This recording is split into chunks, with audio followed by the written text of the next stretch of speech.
ইফতারে কি খাবেন জুস হিসাবে? আমি বলছি এটা হতে পারে হেলদি, সবচেয়ে হেলদি, কারণ জুস আমরা অনেক ভুল খেয়ে থাকি। সো এটা হচ্ছে অ্যাভোকাডো জুস হবে, যেটা কিনা খুবই healthy with good fat. So এখানে আমি আইস কিউব নিয়েছি, দুইটা অ্যাভোকাডো হ্যাশ নিয়েছি এবং 2 স্পুন পাউডার মিল্ক দিচ্ছি, যেটা কিনা উটের দুধ আমার কাছে সবসময় থাকে, আমি এটাই খাই। সো কোনো সুগার যাবে না, কোনো হানি যাবে না। জাস্ট হিমালয় পিঙ্ক সল্ট দিয়ে দিচ্ছি অল্প একটু, জাস্ট হাফ চামিচের মতো।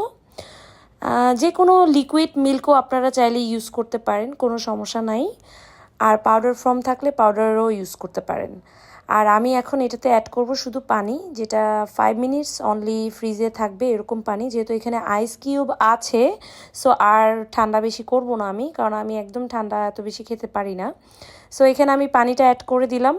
আর এই পানিটা আমার ফ্রিজে ছিল 5 থেকে 10 মিনিটস এরকম। আর আমি কোকোনাট ওয়াটারটাও রেখেছি ফ্রিজে ইফতারের 10 মিনিটস আগে, কারণ আমি পানীয় জাতীয় জিনিস অনেক খেতে পছন্দ করি এবং এটাই খাওয়া উচিত ইফতারিতে।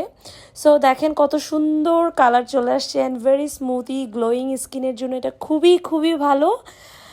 হয়ে গেল আমার অ্যাভোকাডো মিল্কশেক। সো সবাই এটা ট্রাই করবেন, মাস্ট বি।